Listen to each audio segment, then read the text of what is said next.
वो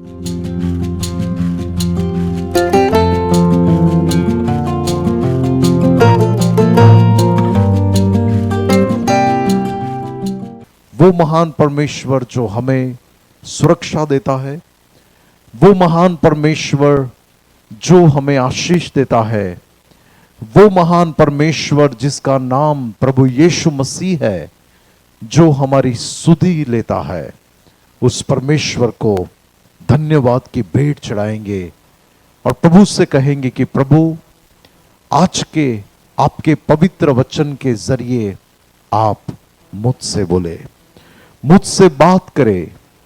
आज आपका वचन मेरे जीवन में मुझे एक नई दिशा दे।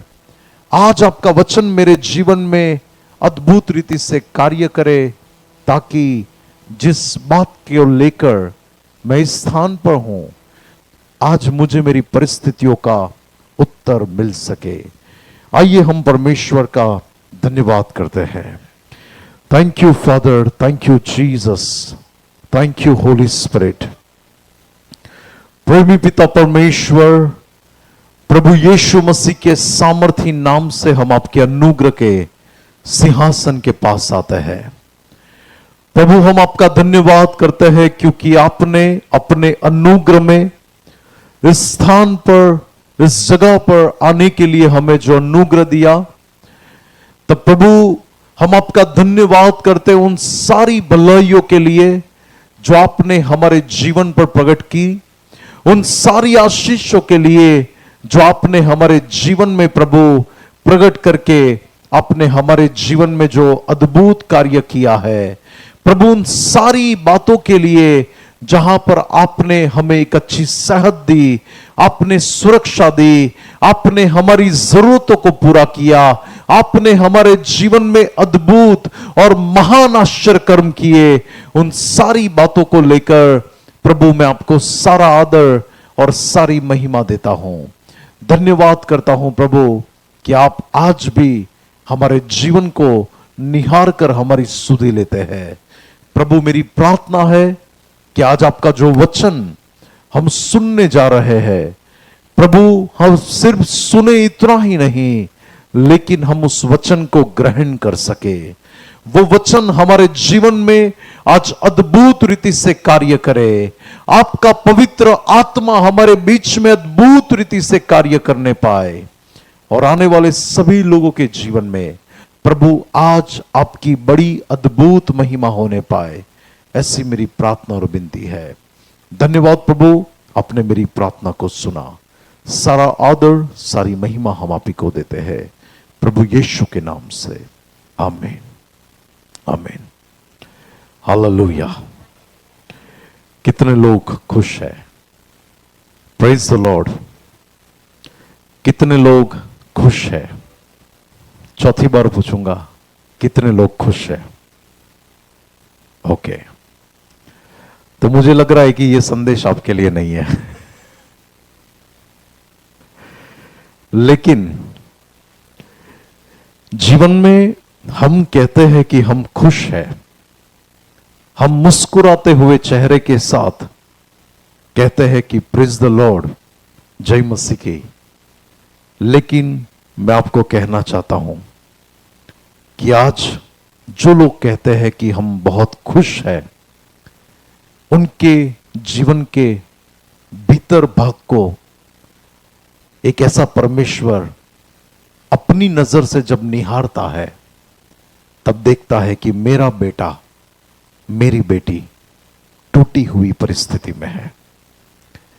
आज कई लोग अपने जीवन में ऐसा बताते हैं कि वो बहुत ही खुश व्यक्ति है। उनके चेहरे पर जो मुस्कान होती है, उस मुस्कान से कई लोग ऐसा समझते हैं कि ये व्यक्ति तो बड़ा ही खुश रहने वाला व्यक्ति है, लेकिन उनके हृदय के भीतर भाग में कुछ टूटापन होता है। लेकिन वही खुश व्यक्तियों में कितने लोग हैं जीवन में, उनके जीवन में एक भाग आज टूटेपन वाला भी है, कि जहां पर वो कह सकते हैं कि मेरे जीवन में ये एक बात है जहां पर मैं टूट जाता हूं, जहां पर मुझे ऐसा लगता है कि मैं इस परिस्थिति में क्या करूं, जहां पर ऐसा लगता है कि मुझे समझने वाला कोई नहीं है। लेकिन आज मैं बाइबल से आपको कुछ बातें बताना चाहता हूं। मेरे साथ पवित्र शास्त्र बाइबल में से भजन संहिता की किताब उसका 34वां अध्याय और उसकी 18वीं आयत को हम देखेंगे। भजन संहिता 34 और 18 में लिखा है, यहोवा ये वो परमेश्वर है जिसने मां के गर्भ में 9 महीने तक मुझे और आपको बड़े ही प्रेम से उसने अपने हाथों से तैयार किया है। यह वही परमेश्वर है जिसने पूरी सृष्टि को अपनी सामर्थ्य से बनाया। यह वही परमेश्वर है कि जो परमेश्वर मनुष्य से बहुत ही ज्यादा प्रेम करने वाला प्रभु है, और यह वही परमेश्वर है जो टूटे मन वाले लोगों के कहां पर रहता है, समीप रहता है। दूसरे अनुवाद में आपको कहूं तो समीप शब्द का अर्थ यह होता है निकट रहने वाला, नजदीकी में रहने वाला। यानी वो परमेश्वर यहोवा ऐसे लोगों के निकट रहता है जिनका हृदय टूटा हुआ है, जिनका मन टूटा हुआ है। और बाइबल कहती है और पीसे हुओं का वो उद्धार करता है। पीसा हुआ, पिछले दिनों के अंदर जब मैं ट्रेनिंग के अंदर एक सेशन ले रहा था, तब मैं लोगों को सिखा रहा था कि अभिषेक का तेल जिसके बारे में पुराने नियम में लिखा है कि उसको कैसे तैयार किया जाता है, और ऑलिव को, जैतून को, जिसको पूरी रीति से ऐसे क्रश किया जाता है, पूरी रीति से उससे तोड़ा जाता है, पूरी रीति से उसे पीसा जाता है, और उसके बाद वहां से एक तेल जो परमेश्वर की महिमा के लिए, उसके इस्तेमाल में आने के लिए परमेश्वर उसे इस्तेमाल करता है। तो कई बार हमारे जीवन के अंदर जो टूटा हुआ एक भाग रहता है, हमारे जीवन के अंदर कई बार जो टूटापन रहता है, तो परमेश्वर उस टूटेपन को परमेश्वर देखता है।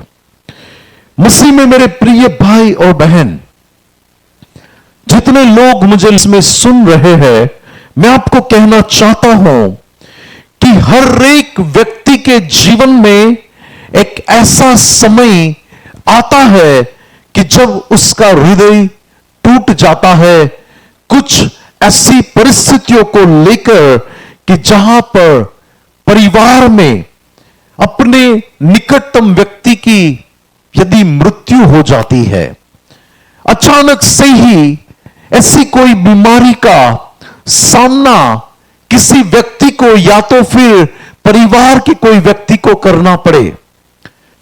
जीवन के अंदर कई बार बीमारी इंसान के हृदय को तोड़ देती है। आर्थिक संकट कई बार इंसान के हृदय को तोड़ देते हैं। कई बार परिवारों के अंदर जो झगड़े होते हैं, उसमें भी इंसान का हृदय टूट जाता है, और जीवन में कई ऐसी असफलताएं कि जहां पर इंसान ने सोचा कि मेरे जीवन में ऐसा कुछ अद्भुत काम हो, लेकिन जब रिजल्ट अच्छा नहीं आता, जब हमने नहीं सोचा ऐसा कुछ परिणाम आता है, तब वो परिस्थितियां इंसान को तोड़ देती है। और आज इस संसार में मैं आपको कहना चाहता हूं, ऐसे अनगिनत लोग हैं जो आज टूटेपन में चल रहे हैं। उनको सर्वशक्तिमान परमेश्वर की पहचान भी नहीं होगी, ऐसे अनगिनत लोग आज अपने जीवन के अंदर टूटे हुए मन से गुजरते थे और आज भी गुजर रहे हैं। कई लोग ऐसा कहते हैं कि यह कब तक चलेगा, कब मेरी परिस्थिति बदलेगी, कब मेरे हालातों में बदलाव आएगा, कब मेरे जीवन में एक नया काम होगा। आज टूटेपन में ही सबसे ज्यादा सवाल इंसान के जीवन में खड़े होते हैं। दाऊद के जीवन में भी देखो कि वो व्यक्ति राजा बना, उससे पहले भी देखो, और वो व्यक्ति राजा बन गया उसके बाद भी देखो कि उसके जीवन में कई जगह पर टूटापन था।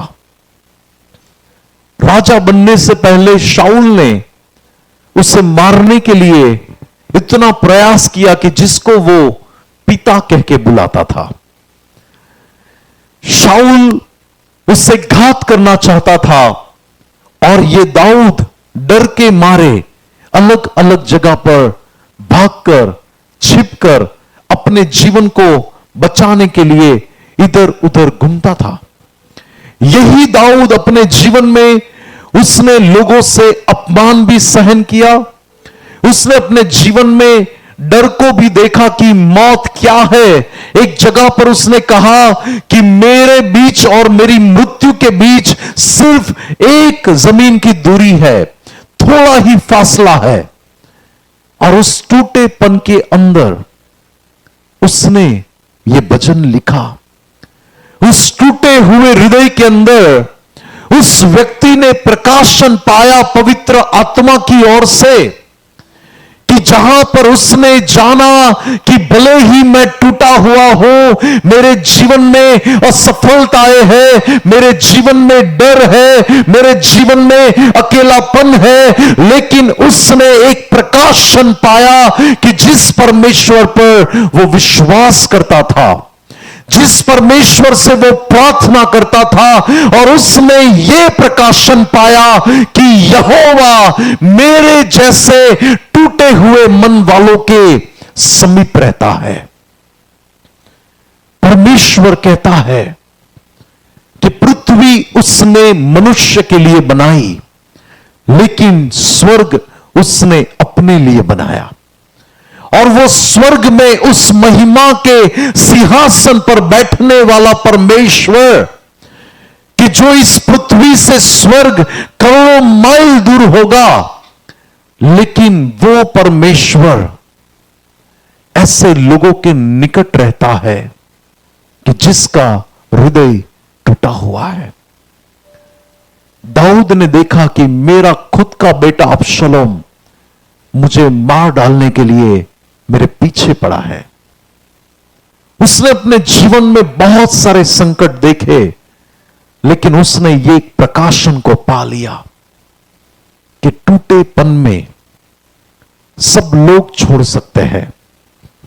जब कुछ जीवन में ऐसे समय आए कि जहां पर उस परिस्थिति में 24/7 24 घंटे और हर दिन मेरे साथ हो सकता है कि कोई खड़ा रह ना भी पाए, लेकिन एक परमेश्वर है जो टूटे हुए मन वालों के साथ खड़ा रहता है, उनसे निकट रहता है। परमेश्वर की नजरों में ऐसे टूटे हुए हृदय वाले व्यक्ति बड़े ही अनमोल होते हैं। परमेश्वर के प्रिय लोग, आज हम बाइबल में से 3 महान सच्चाई को देखेंगे इस वचन में से, कि जहां पर हमने पहली बात देखी कि परमेश्वर टूटे मन वालों के समीप रहता है। सब बोलिए, टूटे हुए मन वालों के समीप। सब कहे, टूटे हुए मन वालों के समीप। ये टूटा हुआ मन क्या है? टूटा हुआ हृदय क्या है? ये वो स्थिति है कि जहां पर इंसान की उम्मीद किसी बात को लेकर टूट जाती है कि अब कुछ नहीं हो सकता, कुछ लोग कहते हैं कि मेरे पास परीक्षा देने का आखिरी मौका है, अगर इसके अंदर मैं पास हुआ तो मुझे गवर्नमेंट जॉब मिलेगी, और यदि पास नहीं हुआ तो उसके बाद कुछ नहीं हो सकता। आज इंसान अपने जीवन में जब अपनी आशा गवा देता है, तब उस टूटे हुए मन को कौन समझ पाएगा? वही समझ पाएगा जिसने मां के गर्भस्थान में इंसान को बड़े प्रेम से उसने अपने हाथों से रचा है। जब इंसान के जीवन के अंदर उसे अपना एक भविष्य अंधकार में दिखता हो, तब वो परिस्थिति, मुझे आज की तारीख में याद है 2006 का वो साल, फरवरी महीना, कि जहां पर मैं उस समय में इतना टूट गया था। परीक्षा दी तो उसमें इंजीनियरिंग में असफल रहा। उस परिस्थिति में सब दोस्त, जब परिस्थिति बुरी हो गई तब सब दोस्त भी जीवन से चले गए, और उस परिस्थिति में, उस टूटेपन में मैं रात को 11 बजे 12 बजे सुनसान जगह पर अकेला उस बेंच पर बैठा रहता था। मेरे सिर पर ऐसे हाथ रख के बैठा रहता था, और मैंने अपने आप से कहा कि मुझे मेरा कोई भविष्य नहीं दिखता। मेरे पास ऐसा लगा कि कोई उम्मीद नहीं बची। मुझे ऐसा लगा कि जीवन जीने से तो मर जाना बेहतर है। ये कब तक जीवन में ये समय चलेगा? और उस टूटेपन के अंदर मैं इतना टूटा हुआ था कि एक तरफ बीमारियां, एक तरफ असफलता, एक तरफ अकेलापन, एक तरफ डिप्रेशन, एक तरफ से ऐसी अशांत करने वाली परिस्थितियां कि जहां पर कुछ भी अच्छा होने वाला है ऐसा नहीं दिख रहा था। लेकिन मैं आपको कहना चाहता हूं, उसी टूटेपन के अंदर मुझे यीशु मसीह मिले थे। उसी अकेलेपन में मैंने देखा कि कोई तो है जिसने मुझे अपनी शांति से भर दिया। कोई तो है जिसने मुझे एहसास कराया कि मैं तेरे साथ हूं। आज हो सकता है यहां पर सुनने वालों में से कोई व्यक्ति अंदर से बहुत ही टूट गया है अपनी परिस्थितियों को, अपने हालातों को लेकर। हो सकता है लाइव पर जो लोग मुझे देख रहे हैं उसमें से कोई व्यक्ति अपने जीवन की कोई परिस्थिति को लेकर, हालातों को लेकर टूट गया है। लेकिन परमेश्वर उसी हालातों के बीच में हमें एहसास कराता है कि उसने हमें छोड़ नहीं दिया, वो हमारे निकट है। और यशाया 41 और 10 में वो परमेश्वर कहता है कि तू डर मत, क्योंकि मैं तेरे साथ हूं। हालेलुया। उस समयों में मैंने प्रभु में बल पाया, मुझे उद्धार की भेंट प्राप्त हुई। उस परमेश्वर ने मेरे जीवन की कहानी को पूरी रीति से बदल दिया। लेकिन एक समय में मुझे ऐसा लगा था कि क्या कोई है जो मुझे देख रहा है? क्या कोई है जो मेरी परिस्थिति को निहार रहा है? क्या कोई है जो मेरे जीवन के हालातों को बदल सकता है? ये मेरे खुद के सवाल थे। मेरे पास उस समय में कोई पासवान, कोई प्रभु भवन भी नहीं था। इतना दूर में मेरे परिवार से, लेकिन एक परमेश्वर की नजर मुझ पर पड़ी। एक परमेश्वर ने मुझे एहसास दिलाया कि मैं ये परिस्थिति में तेरे साथ हूं, और उस परमेश्वर का नाम प्रभु यीशु मसीह है। बाइबल के अंदर आप देखिए तो उत्पत्ति 21 के अंदर हाजिरा के बारे में लिखा है, जिसका बेटा इश्माइल, जो इब्राहिम की एक उपपत्नी थी, और इस्माइल उसका बेटा था। और जब साराई के कहने पर उसे वहां से विदा कर दिया गया, थोड़ा खाना थोड़ा पानी लेकर वो अपने बेटे को लेकर जब अपने पति के घर से निकलती है, वो उसकी दासी भी है और एक तरफ से देखा जाए तो उसने उसको अपनी पत्नी के रूप में भी उसके साथ उसने रिश्ता रखा था। लेकिन सारा कहती है कि इसको भेज दे, ये नहीं चाहिए, उसका बेटा नहीं चाहिए। तो इतने साल उसने उस घर में रहकर जो समय बिताया, उसी घर से उससे विदाई कर दिया खाली हाथ। आप मुझे बताइए, टूटे हुए हृदय के साथ वो निकली होगी कि नहीं? टूटेपन में निकली होगी। उसे नहीं मालूम था कि मेरा अब क्या भविष्य है, हमारे घर के बारे में क्या, मेरे बच्चे के भविष्य के बारे में क्या। हजारों सवाल उसके अंदर हो गए। उस टूटेपन के अंदर एक और चीज हुई कि जहां पर वो फूट फूट कर रोई उस हालात में कि जब उसने देखा कि बेटे को प्यास लगी है और उसकी यात्रा में पानी खत्म हो गया। रेगिस्तान में पानी नहीं है, लेकिन यह रेगिस्तान के निर्जन प्रदेश के अंदर, सूखेपन के अंदर इस व्यक्ति को, इस्माइल को जब प्यास लगी है और पिलाने के लिए कोई पानी नहीं है, चारों तरफ नजर की, सिर्फ और सिर्फ रेगिस्तान दिख रहा है और उसने देखा कि उसका बेटा मरने की कगार पर आ गया है। तब वो अपने बेटे को एक जगह पर रख के दूर जाकर बहुत रोई, फूट फूट कर रोई। उसका टूटापन इतने लेवल पर था। सोचिए, उस रेगिस्तान में उसको चारों ओर कोई नहीं मिला था कि जहां पर कोई मनुष्य उसे मिले जो कहे कि मेरे पास पानी है। कई बार हम लोग सेवकाई में ऐसा भी हुआ है कि रात को 12 बजे, 12:30 बजे सेवकाई करके हम लोग घर पे लौटे। तब ऐसी परिस्थिति में, ऐसे दूर के गांव में हम जब सेवकाई के लिए जाते थे, हम रात को इंसान को ढूंढते थे क्योंकि हमको रास्ता नहीं मिल रहा था कि कोई व्यक्ति मिल जाए। आज तो बहुत सारी फैसिलिटी है, मैप लगाओ और निकलो।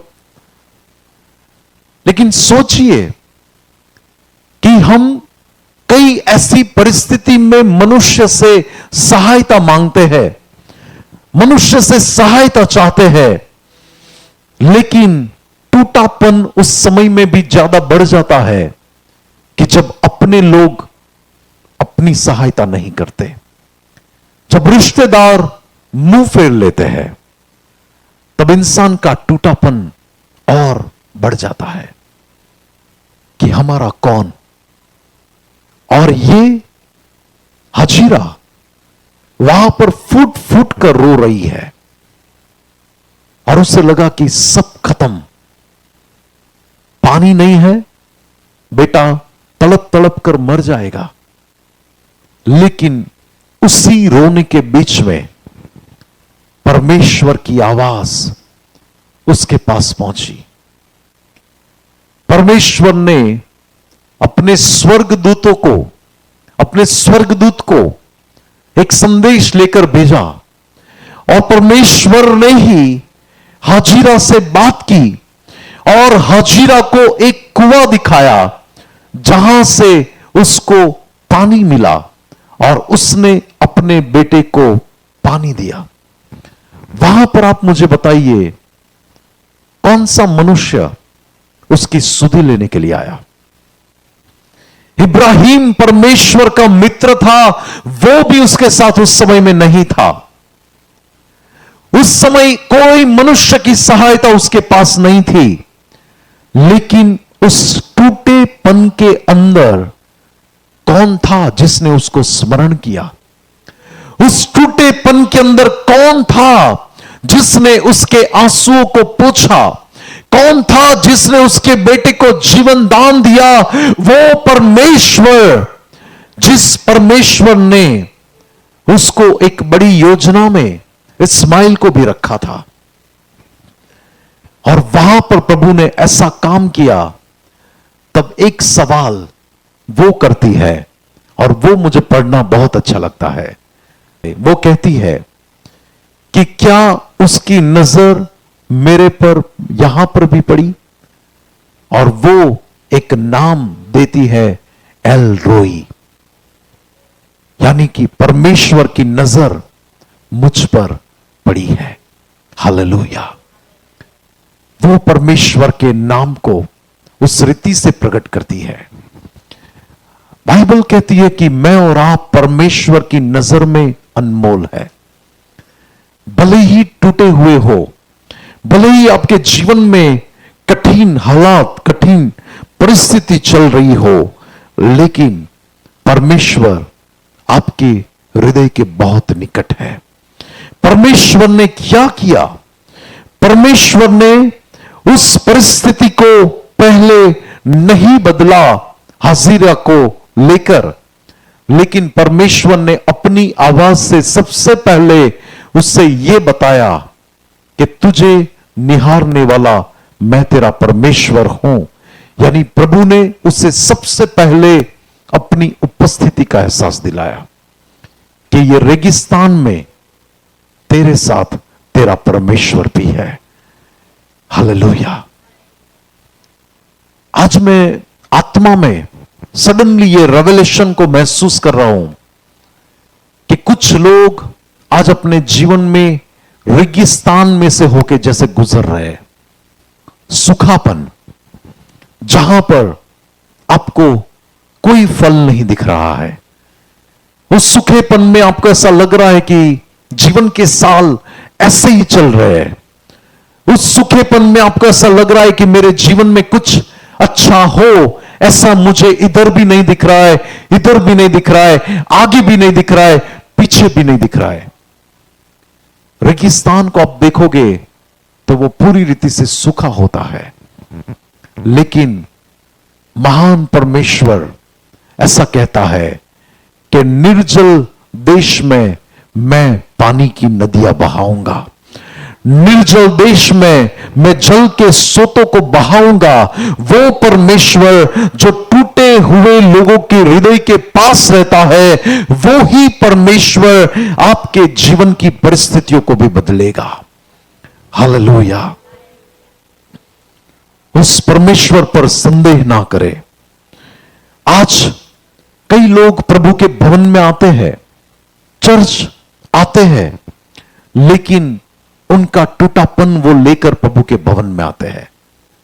हन्ना प्रभु के मंदिर आई, लेकिन टूटे हुए हृदय के साथ आई, और इतना हृदय उसका भरा हुआ था कि वो फुट फुट कर रोई। लेकिन एली उसे नहीं समझ सका, जो वहां पर याजक बैठा है। लेकिन उसके टूटेपन को कौन समझ पाया? वो महान परमेश्वर जिसने उसकी कहानी को पूरी रीति से बदल दिया। आपके बाजू वाले से कहिए, परमेश्वर आपकी कहानी को बदलने जा रहा है। जरा जोर से कहिए, परमेश्वर आपकी परिस्थिति को बदलने जा रहा है। आज कई लोग प्रभु के भवन में आते हैं, लेकिन अंदर से वो टूटे हुए हैं। कई लोग अपनी बीमारी को लेकर परेशान है, कई लोग अपने नौकरी को, अपने बिजनेस को लेकर परेशान है, कई लोग विवाह की समस्या से परेशान है, कई लोग आर्थिक संकट, अपने बच्चों की बातों को लेकर परेशान है। लेकिन उस टूटे हुए लोगों से मैं कहना चाहता हूं कि बाइबल ऐसा कहती है, परमेश्वर उन लोगों के पास है। परमेश्वर उनसे दूर नहीं है। परमेश्वर ऐसे लोगों के पास है।